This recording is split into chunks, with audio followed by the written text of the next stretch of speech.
আসসালামু আলাইকুম। কিসের আসসালামু আলাইকুম?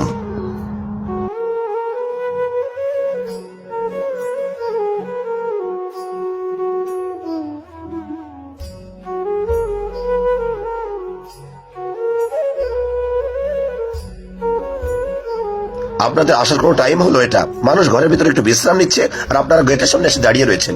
সবাইকে আপনাদের মতন অবসর নাকি? আপনারা অবসর আছেন, যান কোনো কাজ খুঁজেন।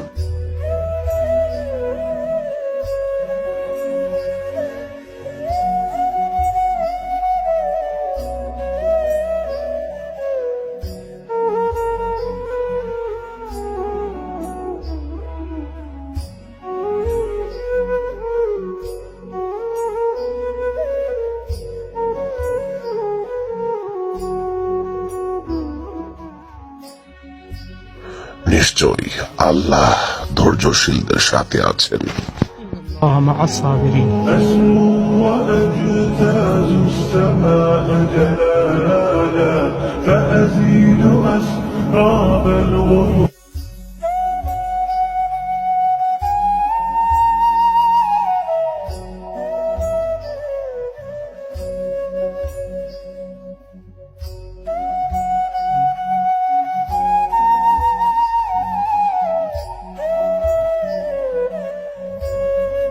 আমির সাহেব, আপনি কেন তার কথার জবাব দিলেন না?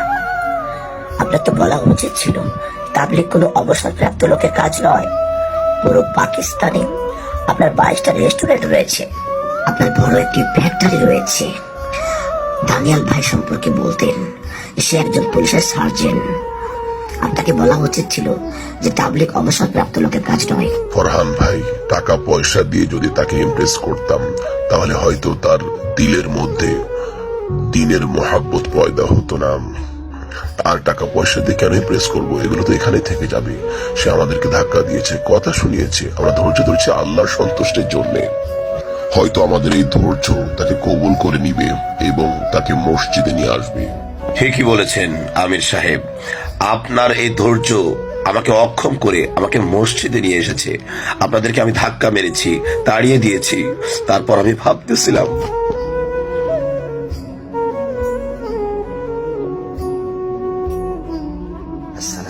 কিসের আসসালামু আলাইকুম? আপনাদের আসার কোনো টাইম হলো এটা? মানুষ ঘরের ভিতরে একটু বিশ্রাম নিচ্ছে আর আপনারা গেটের সামনে এসে দাঁড়িয়ে রয়েছেন। সবাইকে আপনাদের মতন অবসর নেই। আপনারা অবসর আছেন, যান কোনো কাজ খুঁজেন।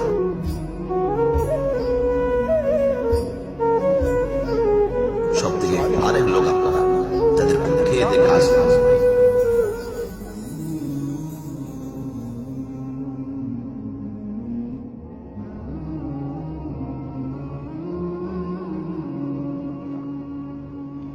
আমির সাহেব, আপনি চাইলে আপনি আমাকে ধাক্কা মারতে পারতেন, আমাকে মন্দ বলতে পারতেন, আমাকে ইনসাল্ট করতে পারতেন, কিন্তু আপনি সেটা করেননি। আপনি ধৈর্য ধারণ করেছেন।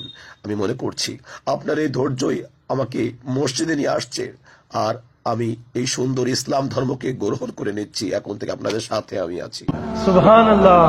चल दीन की तबलीग में चलने का मजा देख, अल्लाह के रास्ते में निकलने का मजा देख।